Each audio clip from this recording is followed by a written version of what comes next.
pela nossa recuperação aqui. Eu venho lhe pedir pelo teu servo, Senhor, seu servo amado, que tem te servido, que o Senhor possa, ó Deus, abençoar na sua completa recuperação.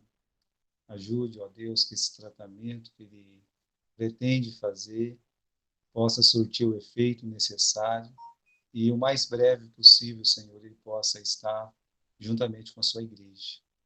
Em nome do Senhor Jesus. Amém. Muito bem, né?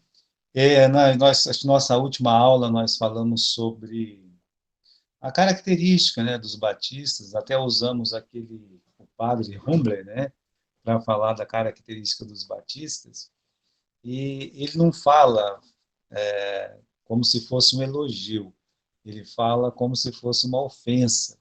E a gente sabe que, na verdade, né, o que para ele seria uma ofensa, para a gente acaba sendo um elogio. Mas hoje eu queria entrar mais profundamente, né, nessa questão da origem dos batistas, de onde nós viemos. Quando você vai num livro de história qualquer aí, qualquer, qualquer um hoje pode entrar na internet, fazer um artigo e colocar uma besteira e todo mundo vai ler. Bom, isso aí é normal, né? A internet serve para isso. E é por isso, irmãos, que quando nós consultamos a internet, você tem que entender que a internet ela não é uma fonte segura, ela é uma fonte diversa. Você vai ter muitas informações, você vai ter muitas pessoas falando alguma coisa, e nem sempre essas pessoas que falam alguma coisa, primeiro eles têm o desejo pela veracidade. Segundo, pode ser que falta um pouco de cadeira para essa pessoa. O que é isso? Cadeira é quando uma pessoa realmente estudou sobre o assunto. É quando uma pessoa se aprofundou, quando ela realmente ela conhece alguma coisa sobre o assunto. Então, você vê, nós temos dentro da internet um mundo de informações de pessoas que um vai pegando coisa do outro, vai colocando ali e está tudo bem, né? Geralmente, quando fala assim, da onde vieram os batistas? Né? De pronto, não, os batistas começaram com Smith, né? Ali, ele, em 1609, ele era um separatista inglês, ele fugindo da igreja da Inglaterra, pegou um bando de maluco lá, e aí então ele se juntou com mais um, né? Um outro maluco junto com ele, e eles marcharam para a Holanda, e quando eles chegaram lá na Holanda, eles organizaram a Igreja Batista, porque trombaram com um grupo de anabatista ali, e assim começou a primeira Igreja Batista. Bom, irmãos, que isso é mentira, isso pode ser provado de diversas formas, né? Mas é a história que geralmente se conta, né? Eu vou ler aqui para vocês. Aquele padre que eu falei para vocês é a história que ele conta. Mas não é porque ele conta, é a história que ele ouviu, né? É a história que os presbiterianos, os metodistas, os luteranos, eles querem nos jogar a goela abaixo. Eles sim começaram no século XVI. Então, eles querem que todas as outras igrejas sejam mais novas que a igreja deles, porque assim dá um status quo, né? E o padre ele diz o seguinte, né? Como real fundador dos batistas, deve ser considerado John Smith. Em 1602, ele e seus seguidores fugiram da Inglaterra para Amsterdã, lá na Holanda. Ali, influenciados pelos anabatistas, rejeitaram o batismo infantil. Em 1609, ele se rebatizou a si mesmo, derramando água na sua cabeça. Contudo, ele teve dúvidas sobre a validade do seu batismo e mais tarde foi novamente batizado pelos menonitas holandeses, em 1612. John Smith morreu na Holanda. Thomas Hellis, com uma quantidade de separatistas ingleses exilados, voltou então para a Inglaterra e... Calma aí, deixa eu mudar aqui a página. Né? E fundou a primeira igreja batista em Springfield, em Londres. Os batistas fundados por Smith e Helms eram conhecidos como gerais. Inteiramente independente da origem dos batistas gerais, foi a dos batistas particulares. Estes organizaram-se primeiramente em Southwark, em 1633. Olha, o que está acontecendo aqui? Né? O padre está querendo explicar como é que os batistas se originaram. Então, eles disseram assim, não, o primeiro foi John Smith, que foi lá para a Inglaterra, né, eu errei de data para vocês, foi em 1602, ele mesmo se batizou, né, jogou água na cabeça dele lá, né, depois ele não concordou com isso, e o Menos Simos batizou ele, coisa e tal. E aí, em 1612, porque ele morreu em 1609, 3 anos depois, o Helms, né, ele pega esse grupo, leva para a Inglaterra e funda a primeira igreja batista em 1612, na Inglaterra. Tá bom, meus irmãos. Aí ele fala assim, olha, inteiramente independente dessa origem, nós temos esse outro aqui, né, que é, como é o nome que ele colocou aqui, né? Ele colocou John Spielberg, né, que fundou uma outra igreja em 1633. Meus irmãos, o padre não está sabendo explicar se quem organizou a primeira igreja foi Thomas Hellis, né, se foi John Smith, ou se foi esse John Spielberg aí. Ele não está sabendo, né? Não tá, ele está confuso, coitado. Porque ele mesmo fala, totalmente independente daquela, né, do Smith com o Elvis, o Spielberg fundou uma outra igreja. Na verdade, faz confusão mesmo. Por que que faz confusão? Eu acredito, meus irmãos, que tanto o Smith quanto o Elvis, que realmente essa história aconteceu. Que eles saíram da igreja da Inglaterra e eles trombaram lá com o Menos Simons, e eles foram batizados por Menos Simons. Eu acredito nessa história. O que eu não acredito é que eles fundaram a primeira igreja batista, porque a igreja batista já existia há muito tempo. Então, eles não podiam fundar aquilo que já estava fundado. Então, quando você lê essa história de John Smith, Thomas Hells ou do Spielberg, né, eu quero que você entenda o seguinte, que essas pessoas, que esses pseudos fundadores, eles realmente existiram, eles organizaram essas igrejas, mas essas igrejas não foram as primeiras igrejas batistas a serem organizadas, muito menos na Inglaterra, né? Muito menos na Inglaterra. Aliás, meus irmãos, os verdadeiros batistas ingleses recusam piamente essa história porque eles se consideram descendentes espirituais dos gauleses, desde o século II. Então, eles não admitem mesmo essa história, né? Jamais. Os batistas nos Estados Unidos, quando eles ligam a história deles a uma origem, eles são categóricos em dizer, olha, as nossas igrejas vieram, sim, da Inglaterra, mas as primeiras igrejas batistas, elas vieram da Idade das Trevas, né? Que é uma história, meus irmãos, que é essa que nós contamos dos anabatistas. Ah, dos batistas mais respeitados no nosso meio, que veio aqui para o Brasil, né, o William Carey Taylor, ele escreveu muitos livros, e ele era um batista da convenção, veio aqui no começo do século XX, ficou muitos anos no Brasil, depois ele voltou para os Estados Unidos, e esse Taylor, né, o W.C., nós chamamos ele de W.C. Taylor, ele escreveu um livrozinho chamado O Batismo Bíblico. Ele escreveu esse livro aí para defender a posição batista da imersão, que é a posição bíblica para o batismo, não derramamento de água e nem aspersão.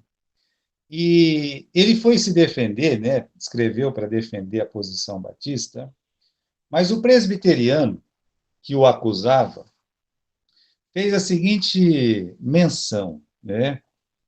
Isso no começo do século passado. Ele diz assim, falando mal dos batistas, tá certo? ele escreveu o seguinte: de modo que só no século XVI, como um fruto estranho da árvore cristã, aparecem as comunidades batistas. Os anabatistas, fanáticos e anárquicos, vergonha e perigo da reforma, foram os pais das comunidades batistas. Bem, quem está escrevendo isso aí é um presbiteriano. O presbiteriano está dizendo que os batistas vieram dos anabatistas e que esses anabatistas eram uma árvore estranha do cristianismo, né? E vergonha e perigo da reforma. Em contrapartida, o W.C. ele escreveu o seguinte para esse presbiteriano. Ele diz assim: não é verdade que os anabatistas apareceram no século XVI. São mais antigos do que a Reforma e foram seus precursores, como o Dr. Christian demonstra cabalmente com uma infinidade de documentos históricos. Citado em sua magistral História dos Batistas, em 2 tomos.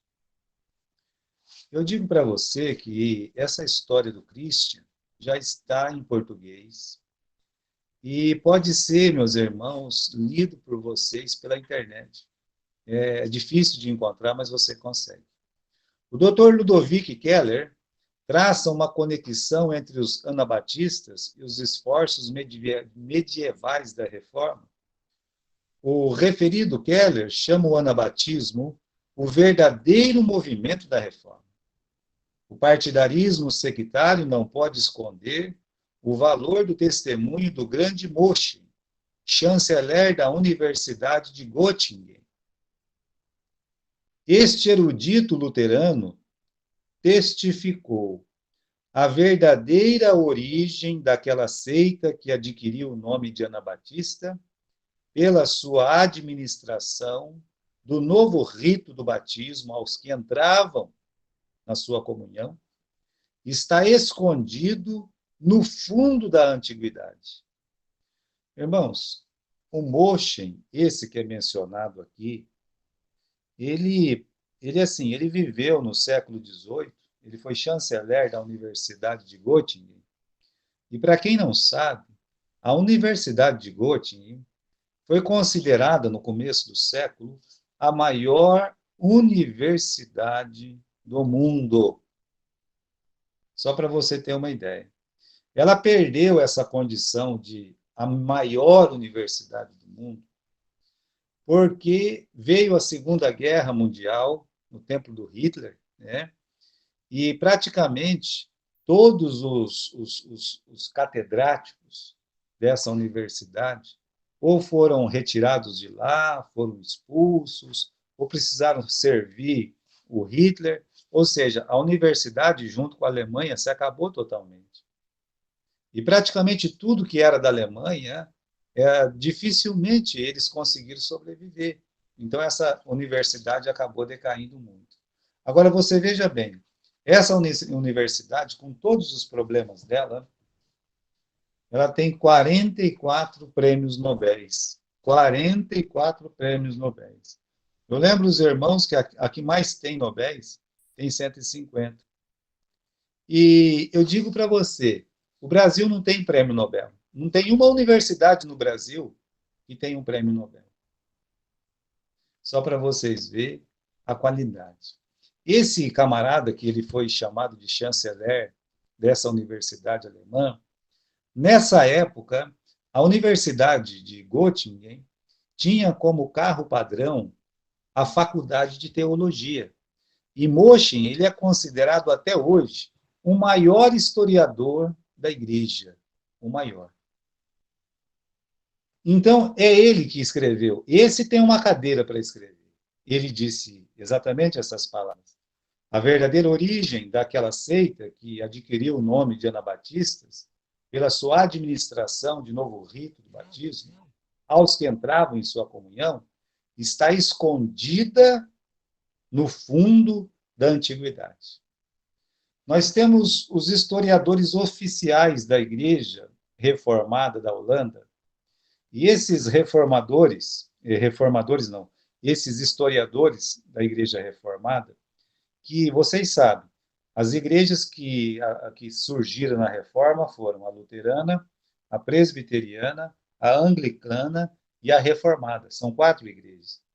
E os historiadores oficiais da Igreja Reformada da Holanda escreveram o seguinte: agora temos visto que os batistas, que outrora foram chamados de anabatistas, eram os valdenses originais e que por longo tempo, na história da Igreja, receberam a honra daquela origem.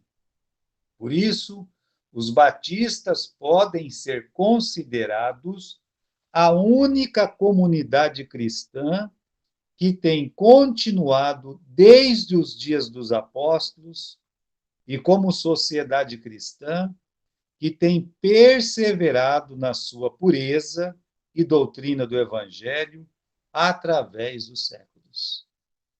Isso aqui não é um batista que escreveu. Esses dois aqui, né, o Dermot e o Epler, todos os dois, eles são considerados os historiadores oficiais da Igreja Reformada da Holanda. O Zwinglio, que é, meus irmãos, praticamente o mestre dessa Igreja Reformada, ele escreveu o seguinte: a instituição dos anabatistas não é novidade. Por mais de 1330 anos, ele tem causado grande perturbação na Igreja. Ou seja, o Zwinglio viveu em 1500. Ele está dizendo que por 1330 anos os anabatistas foram perseguidos. Ele colocou os batistas, os anabatistas, no século II. Então, irmãos, nenhuma igreja pode falar de antiguidade como os batistas podem falar de antiguidade. Então, irmãos, prova não falta, né? Mas temos uma declaração aqui, e essa declaração é uma declaração oficial da Igreja Católica. O cardeal Rósius, né, Estanislao Rósius, ele escreveu em 1554, ele foi presidente do Concílio de Trento. Tá?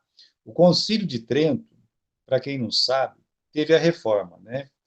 E quando teve a reforma, em 1516 até 1532, quando teve essa reforma, a Igreja Católica produziu a Contra-Reforma. A Contra-Reforma é o resultado do Concílio de Trento.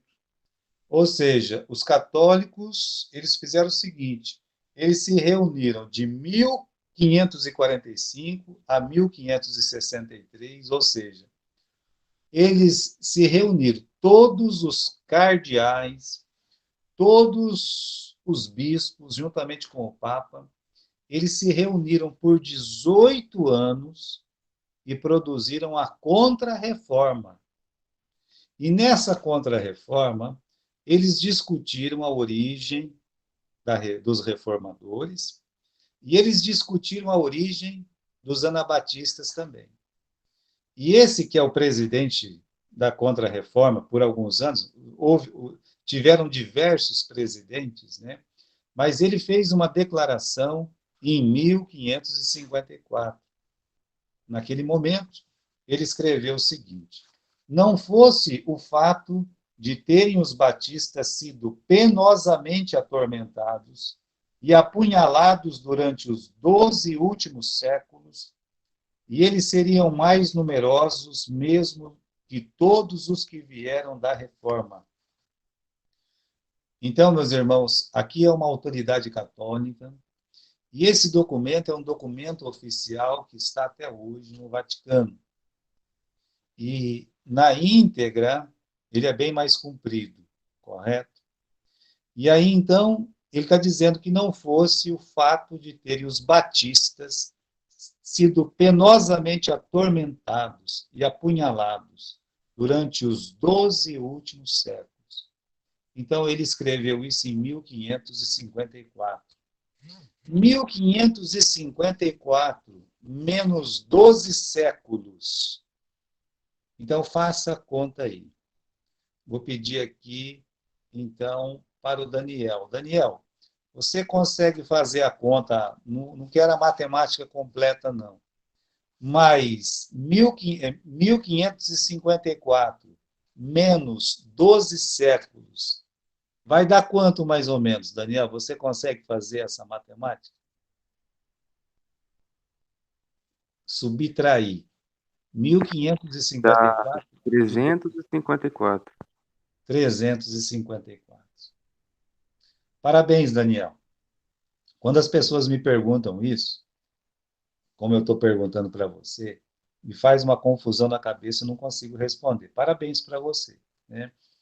Então, veja só, ele colocou a origem dos batistas em 350. Vocês lembram que nós falamos que no ano de 313, o Constantino ele fez aquele concílio e a igreja se dividiu.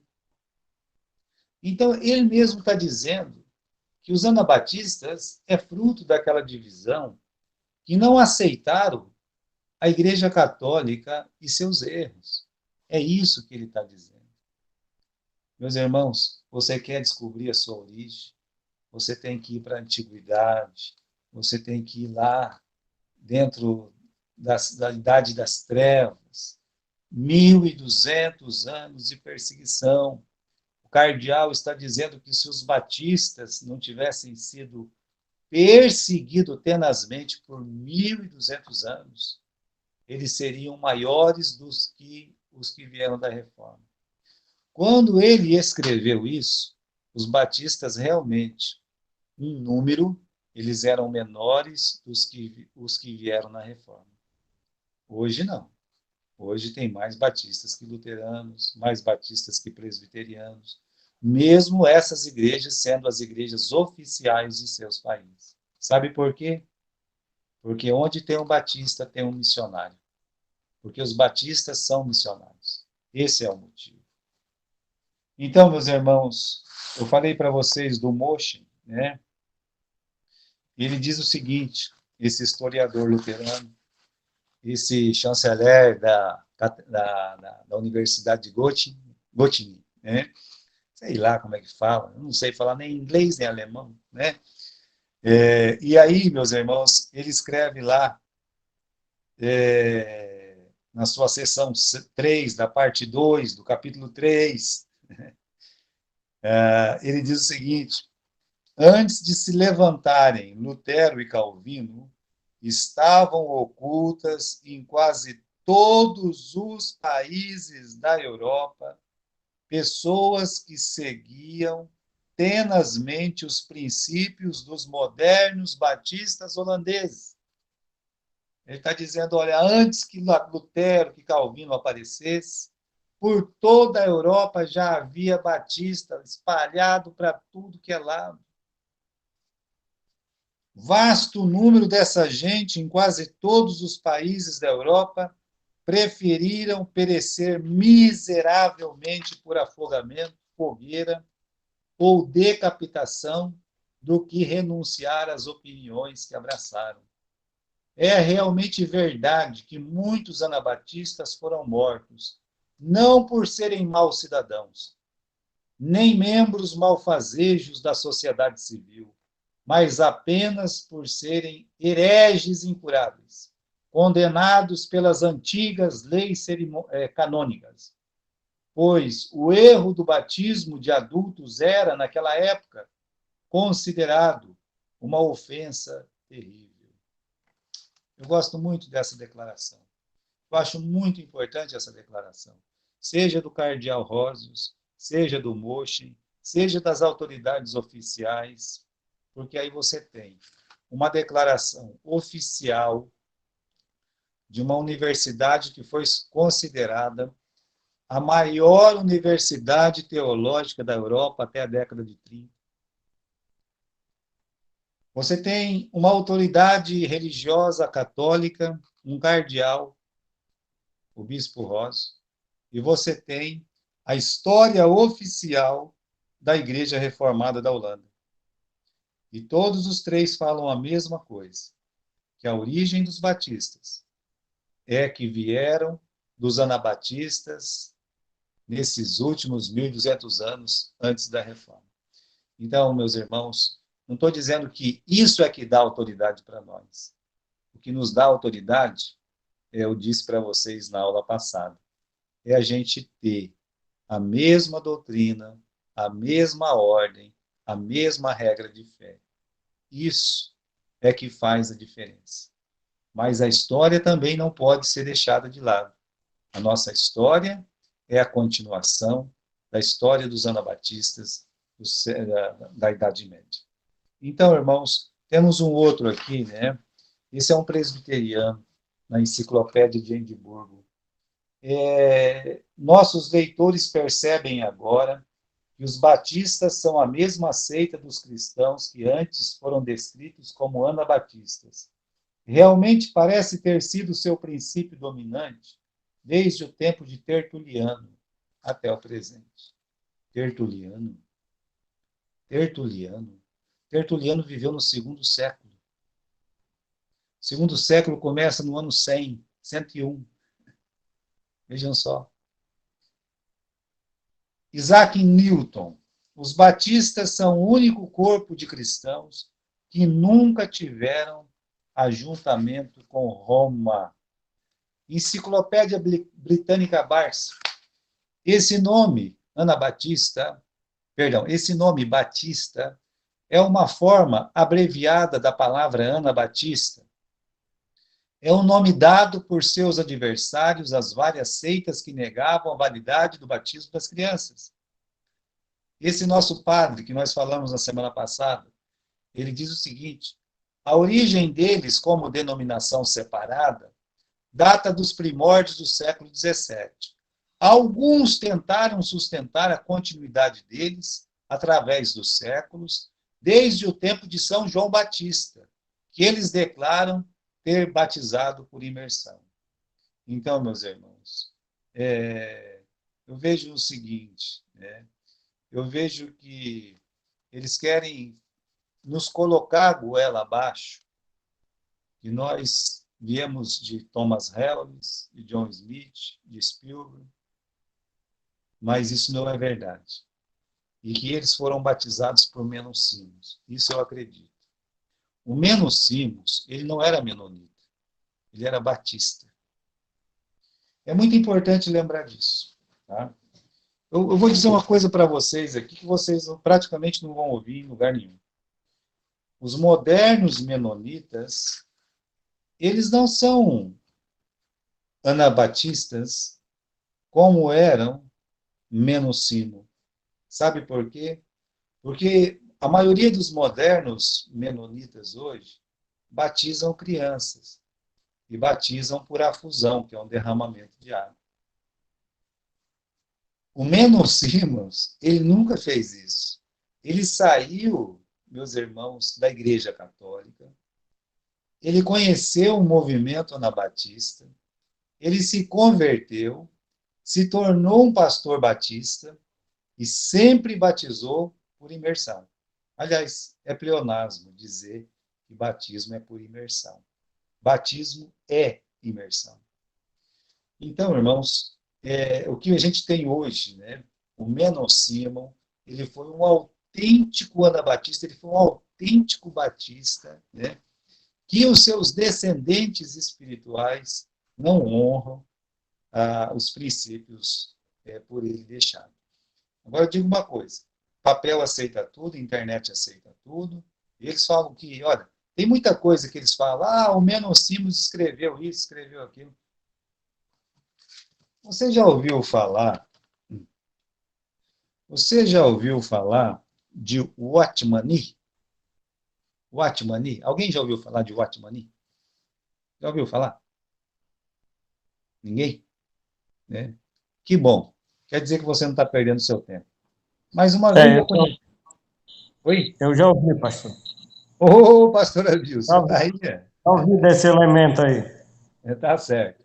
Eu Eu conheci um sei quem pastor, é. ele disse o seguinte, pastor. Ele disse, eu fui na casa dele, ele tinha muitos livros, né, muitos livros. Você olhava assim. Aí eu olhei o livro, eu percebi que 50% dos livros dele, que era quase uma centena, era tudo de Watmani. E ele disse assim, eu me considero um Watmaníaco, né? Eu olhei, fiquei quieto, né? E me viu que estava um pouco espantado. Ele disse, você parece que não gostou muito, né? Eu digo, olha, não é por causa de Watmani, que foi um grande cristão. Eu tiro o chapéu para o Watmani. Mas eu fiz uma pergunta para ele. Eu disse, pastor, esse pastor já faleceu. Ele chamava Haroldo. Eu falei assim, pastor Haroldo, quantos livros o Watmani escreveu enquanto ele estava vivo? Aí ele parou e disse, ele não escreveu nenhum. Eu falei, justamente, ele não escreveu nenhum. Todos os livros que têm o nome de Watmani, nenhum foi escrito por Watmani. Então, irmãos, muita coisa que eles dizem sobre o Menos Simons é mentira. E muitas coisas que eles escrevem e dizem que foi Menos Simons que escreveu é mentira também. Então a gente fala, né, para as pessoas, tomem cuidado. Às vezes, como eu falei para vocês, falta cadeira. Quando eu digo que falta cadeira, eu não estou querendo humilhar ninguém, não. Eu estou dizendo que as pessoas hoje, eles se inscrevem, colocam um artigo na internet, fazem, acontece e tal. Eles não sabem nem o que eles estão falando, nem as fontes que eles estão pegando. A fonte é o seguinte, é a Wikipédia, tá certo?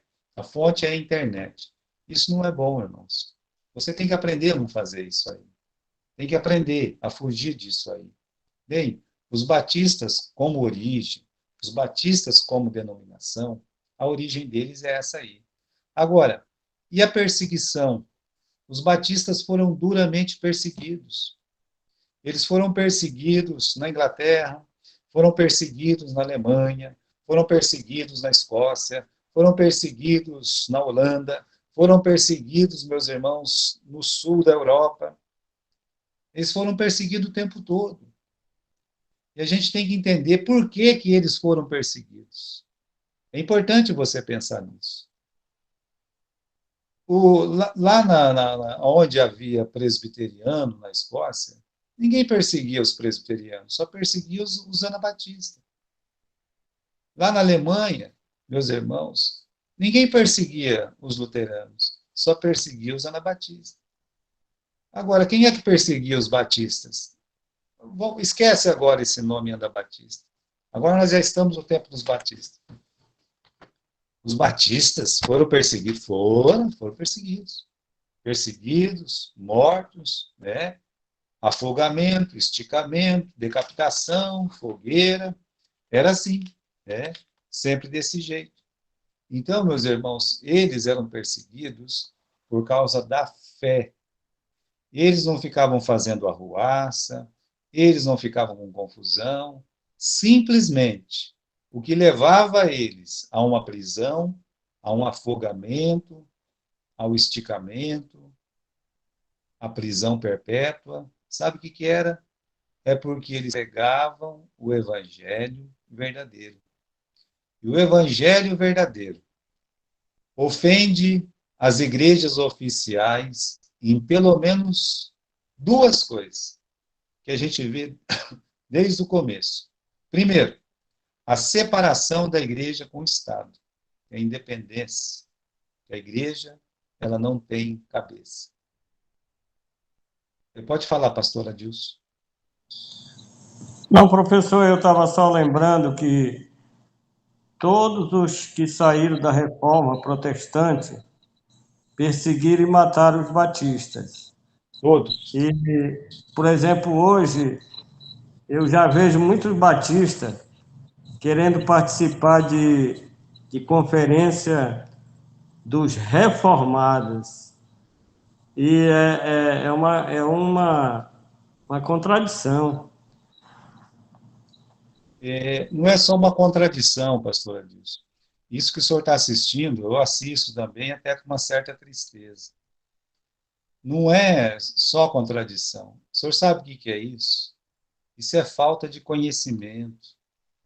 É porque os pastores hoje, eles vão estudar em instituições que nem batistas são.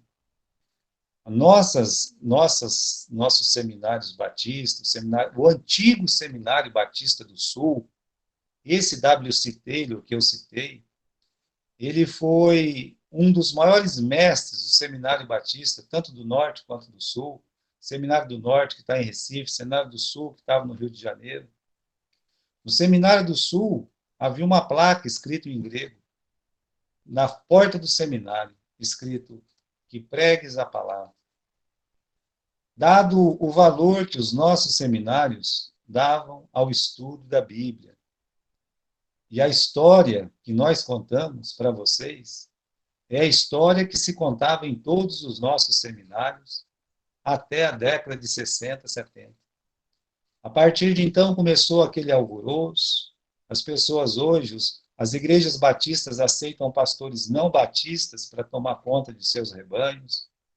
Muitos pastores batistas estão indo nessas conferências, conferências que não são batistas, né? E tem nomes bonitos às vezes, El Shaddai, né? Canaã, Palavra da Vida, etc. E aí, isso é um atrativo, e os batistas caem nesse golpe.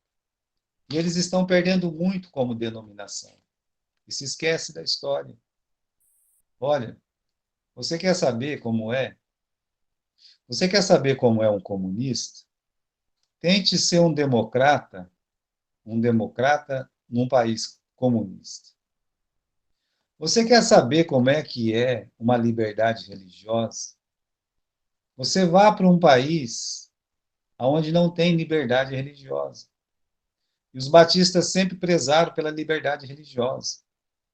Então, para eles é fundamental a separação da igreja e do Estado. E por isso, esse foi o primeiro motivo na Inglaterra, na Alemanha, na Holanda, na Escócia, em Roma, que os batistas foram perseguidos por essas igrejas. O segundo motivo, não menor do que esse, é a prática da imersão. Veja bem, o fato de pegar um candidato, levar nas águas, batizá-lo em nome do Pai, do Filho e do Espírito Santo, colocando ele nas águas, sepultando ele nas águas pelo batismo, levantando ele das águas, um símbolo da ressurreição de Cristo, fazendo esse modus operandi do batismo bíblico. Isso, meus irmãos, na Inglaterra, na Alemanha, em outros países, era motivo de morte. Se um pastor batista era pego imergindo seus candidatos, eles seriam mortos. Se um pastor batista era pego e, olha, irmãos, pregando contra a separação da igreja e do Estado, ele também era digno de morte. O simples fato de uma família batista, quando nascesse a sua criança, não levar para ser batizada na igreja oficial, também era motivo de morte. Não é que sempre foi assim. Todos os anos. Não sempre. Às vezes, dependendo do rei que entrava, a coisa melhorava. É verdade. A gente tem que considerar isso. Mas a consideração é que onde havia uma igreja oficial, havia perseguição. Então, irmãos, a perseguição na Inglaterra, veja só, né? Como é que foi a perseguição na Inglaterra? Até o ano de 1534, a Inglaterra foi um país católico. A partir dessa data, lideradas por Henrique VIII, os ingleses passaram a ser protestantes. Né? Os templos católicos tornaram-se templos anglicanos. Padres foram muitas vezes transformados em pastores. O batismo foi o mesmo dos católicos, infantil e por aspersão. Tá? Então, batizavam todos que vinham do catolicismo, não é preciso dizer isso aí, tá bom? E muitos pastores e membros das igrejas batistas foram cruelmente mortos pela igreja luterana. Luterana não, anglicana. De 1534 até 1688, ou seja, por mais de 150 anos. Isso mesmo que você está ouvindo. De 1534 a 1688, a Igreja Luterana comandou o ato de intolerância contra as igrejas batistas. Foi nessa época que viveu John Bunyan. Sabe o livro O Peregrino? Você sabia que o livro O Peregrino foi escrito por John Bunyan? E que John Bunyan, quando ele escreveu esse livro, ele estava preso. Por que ele foi preso? Porque ele era um pastor batista. E não podia ter pastor batista na Inglaterra, senão ele era preso. E ele foi preso, jogado num calabouço. Para sustentar a sua família, ele fazia cadarço. E a filha dele, a Emília, né, pegava esses cadarços e vendia nas ruas para poder sustentar a família. E ele ficava na prisão, ficou por 2, 3 vezes na prisão. Depois ele foi solto e acabou continuando pregando a palavra. Nesse período, a perseguição era geral. As igrejas batistas não tinham o direito legal de existir. E, quando descobertas, eram fechadas e queimadas. Não é por um acaso que muitas igrejas batistas, tanto na Inglaterra como no país de Gales, mudaram-se inteiramente para a América do Norte. É por isso, irmãos, que muitas igrejas batistas, elas embarcavam dentro de um navio e eles iam inteirinhos. A igreja inteira se mudava para os Estados Unidos. Isso explica por que tem tantos batistas nos Estados Unidos, né? Eles mudavam para lá. A partir de 1688, foi permitido aos batistas realizar seus cultos publicamente, sem, é claro, contrariar a igreja anglicana. Podia ter um culto, mas não podia falar mal da igreja anglicana. Isso era coisa impossível. Como é que você vai pregar sem falar a verdade?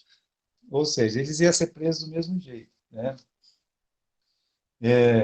Apesar dessa tolerância, era negado aos batistas o direito de ter acesso aos cargos públicos.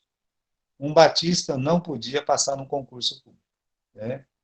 Mesmo assim, não eram considerados válidos o registro de nascimento e o registro de casamento. Eles, então, eram ninguém, né?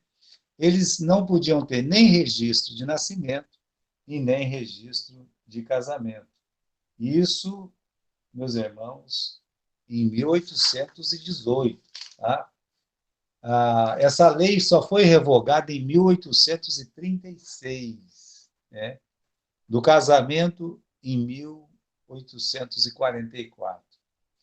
Mas eles não podiam ser aceitos nas universidades de Oxford e Cambridge, né? Até esse tempo, meus irmãos, os filhos dos dissidentes não possuíam o direito de ter acesso a nenhuma grande instituição. Somente em 1854 é que eles puderam entrar nas universidades. É muito triste isso aí, né? Veja, meus irmãos, temos outras declarações da perseguição dos batistas na Inglaterra, né? Muitos batistas sofreram perseguição e morte por meio da fogueira, do afogamento e decapitação. Os métodos usados, às vezes, eram desumanos e sofreram dos papistas como dos protestantes. Muitos foram executados em Delfos, na Holanda. Os homens foram decapitados e as mulheres eram afogadas. Eles costumavam queimar ou decapitar os homens e afogar as mulheres, tanto na Inglaterra como na Holanda. Os batistas que foram queimados em diferentes partes do reino seguiram para a morte intrepidamente, sem qualquer temor, durante o tempo de rei Henrique VIII, quando saiu aquele momento da reforma. Bem, meus irmãos, muitas histórias, existem muitas histórias de perseguição, né? Agora tem a história aqui de quem? Né? De 1653, de John Bunyan. Eu vou contar para vocês um pouco a história de John Bunyan, né? Como é que era, né? Diz assim, ele pregava, já tinha 4 anos, quando Carlos II subiu ao trono da Inglaterra e restaurou o episcopapismo, né? Os pregadores puritanos teriam que conformar ou suspender os seus sermões. John Bunyan recusou-se a obedecer, sendo condenado a 12 anos de prisão. Ele poderia ser solto a qualquer momento, desde que concordasse em não pregar mais.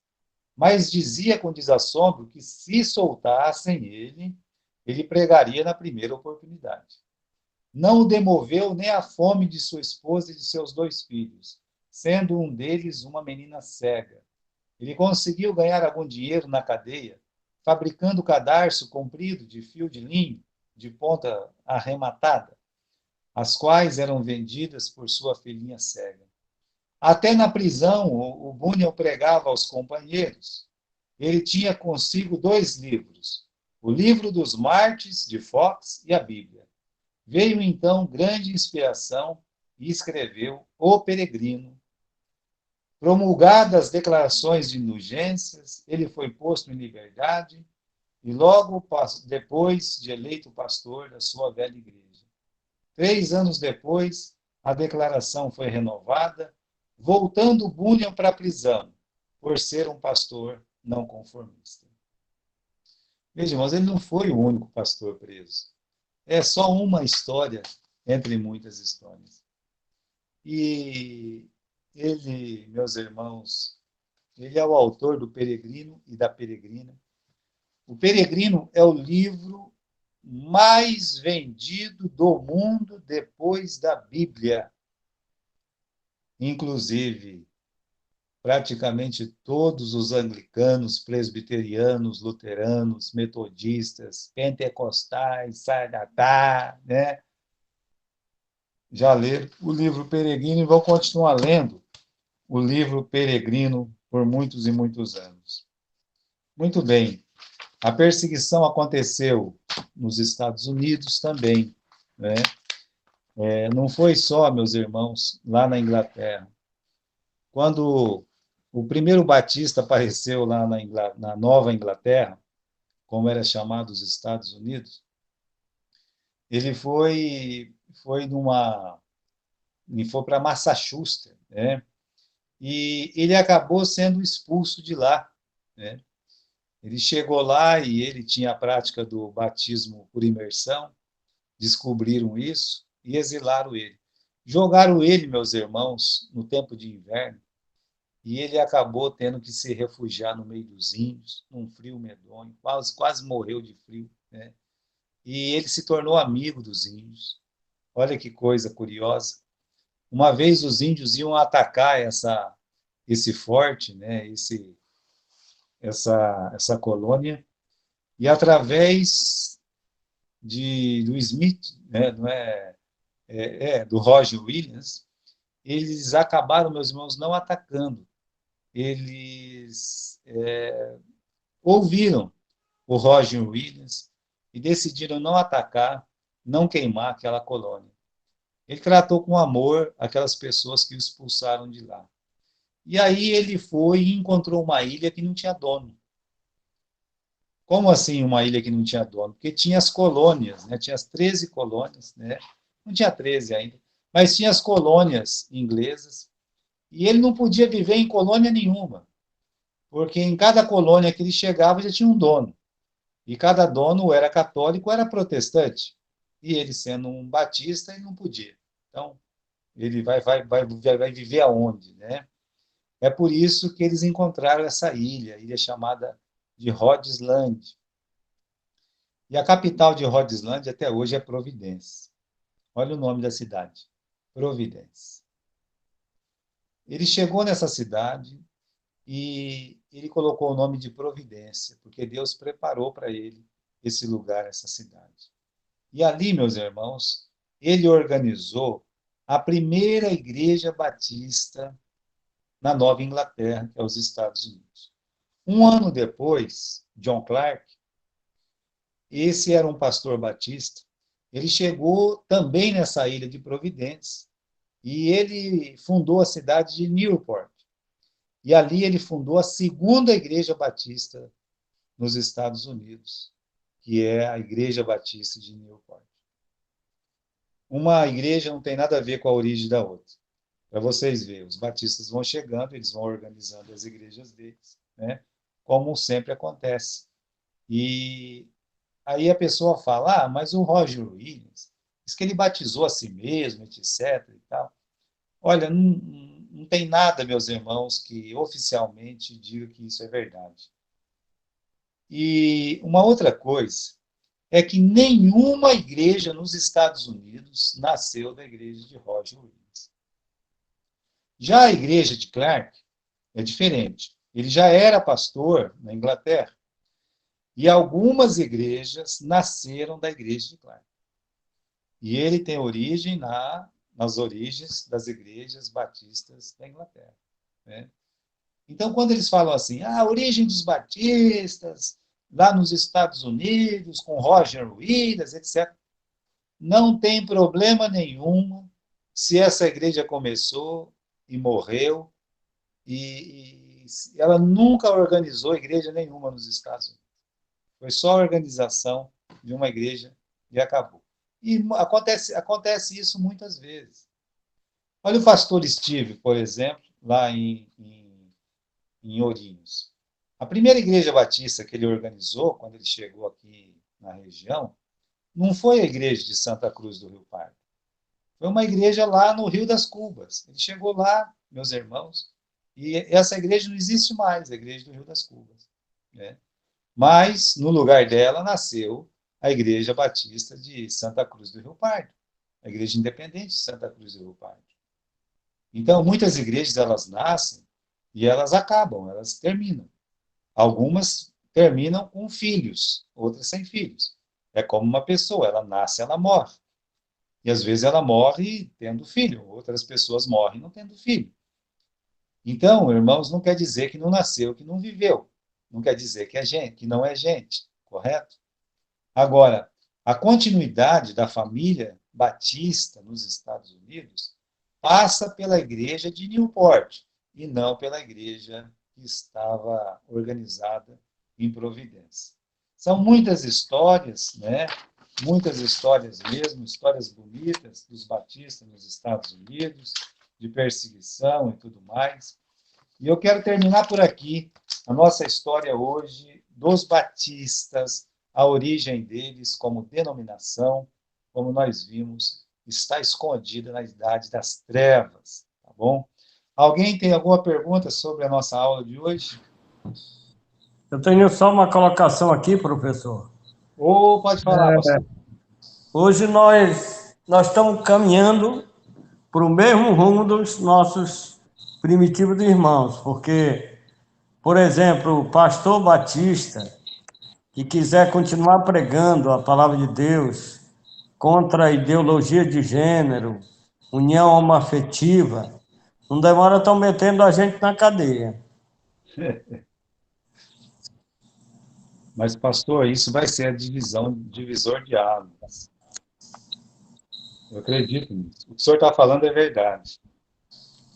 A fé, uma vez dada aos santos, ela vai ter que ser defendida. E quem vai defender? Então, eu acredito que vai chegar nesse tempo, esse tempo já está chegando. Se o senhor perceber, pastor, esse tempo ele já chegou de certa forma. Porque tem batista e batista. É. Né? Então, tem uns que já não são batista mais. E eles, às vezes, não gostam nem de usar o nome, nem sei por que usa. Mas existe aqueles que vão defender a fé com unhas e dentes. Acredito que esses aí é que vão realmente ser os mais perseguidos, né, daqui a alguns anos. Creio que vai ser assim. Obrigado pela aula, pastor. Estou aqui no hospital, assistindo a aula daqui do hospital, estou internado. Como é que está o tratamento aí? Está muito bem, graças a Deus, pastor. É. Obrigado pelas orações. Olha, fico feliz que o senhor está fazendo esse tratamento. E estávamos orando pelo senhor. Eu e o pastor Edilson, a gente tem orado pelo senhor também. Né? O senhor vai sair dessa. Né? O senhor é forte. Deus tem usado o senhor como exemplo de vitória sobre as enfermidades. Deus vai dar essa graça. Amém. Muito bem, mais alguém tem alguma pergunta? Se não tem, meus irmãos. Nós estamos chegando no fim da aula. Quero agradecer cada um dos alunos que aqui estiveram, tá? E a semana que vem nós vamos continuar. Nós estamos quase chegando no fim de nossas aulas. E acredito, meus irmãos, que a gente vai chegar junto no final para poder ter alguma novidade no próximo semestre, tá bom? Eu agradeço, que Deus possa abençoar ricamente. E obrigado pelas orações, tá? Nossa família aqui, todos tiveram Covid, ainda tem uns com Covid aqui, mas nós já estamos sarando, tá? Vamos sair dessa quarentena, se Deus quiser. Já vamos aí para a terceira semana. Já preguei ontem na marra na igreja e pretendo tomar, meus irmãos, assim, a minha vida de volta, né? A partir dessa semana, tá bom? Deus os abençoe. Até. Boa noite. Boa noite, Boa Anderson. noite. Boa Boa noite a noite, irmão. todos. Boa noite, irmã. Até segunda-feira, se Deus quiser.